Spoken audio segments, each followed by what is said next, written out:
Na última sexta-feira foi o Dia Nacional do Orgulho Autista. A data visa esclarecer para muitas pessoas que acham que o autismo é uma doença. E não é. É o que você vai ver agora nessa reportagem. Pense em uma pessoa qualquer. Agora, pense em uma pessoa autista.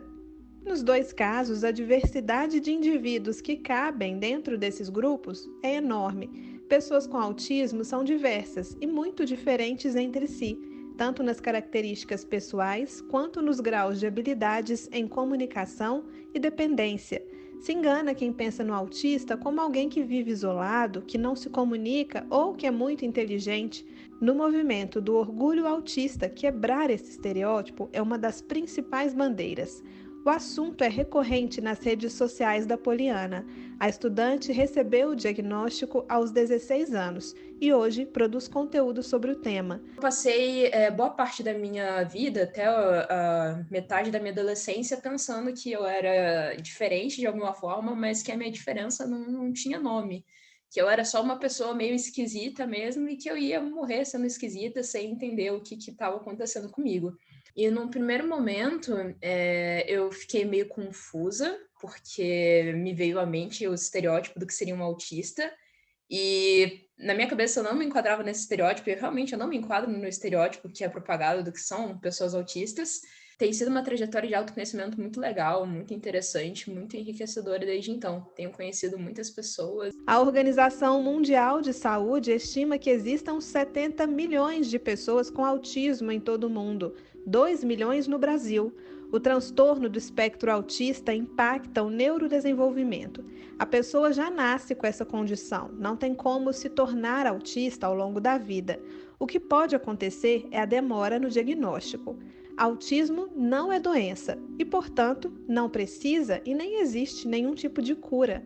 Acompanhamentos de profissionais específicos são importantes, de acordo com cada caso, para melhor bem-estar e desenvolvimento do autista. Basicamente, quem está dentro do espectro dessa condição vai ter duas grandes áreas aí com alguns prejuízos. Uma dessas áreas é a área da comunicação, né, da interação social, e a outra é um padrão de comportamento de interesse mais restrito ou comportamentos mais repetitivos. Então, essas são as grandes características, mas sim, dentro do espectro existem muitas diferenças entre si, é difícil a gente colocar todo mundo numa caixinha e falar essas são as características. De forma geral, são essas grandes áreas mais afetadas. A luta pela inclusão e visibilidade inclui encontrar palavras melhores para falar sobre o tema.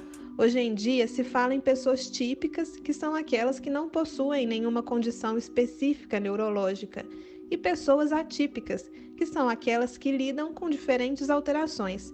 Pessoas com transtorno do espectro autista, o TEA, fazem parte desse grupo. No caso desses irmãos, a coincidência foi grande. Os três têm autismo e os três nutrem o mesmo interesse específico, pela ilustração. Em casa são mais de 4.000 desenhos, cada um deles assina cerca de 15 obras por dia.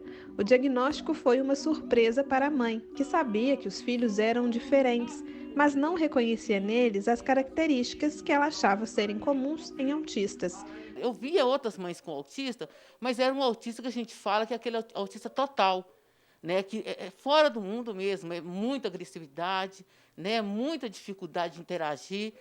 E assim, meus filhos, assim, eles não olhavam, mas meus meninos não. Eles tinham uma certa... Eles eram agressivos, mas comigo, com o pai, que já vivia com eles, assim, não tinha problema nenhum. Carol é a mais velha. Nas suas pinturas, muitas figuras femininas e de crianças. Ela reconhece a companhia dos irmãos na arte como algo especial.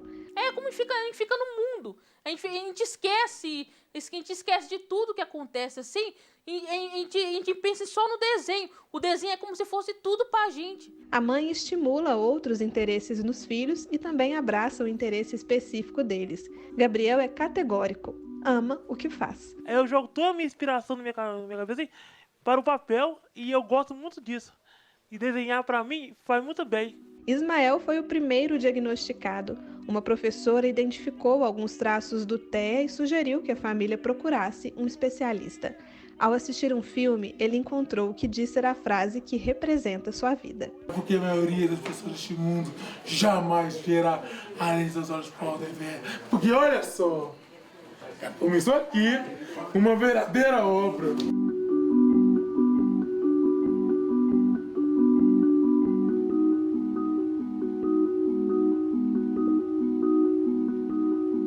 Beijo. Tchau. O Jornal Rio Doce fica por aqui. Para você, uma boa noite e uma ótima semana.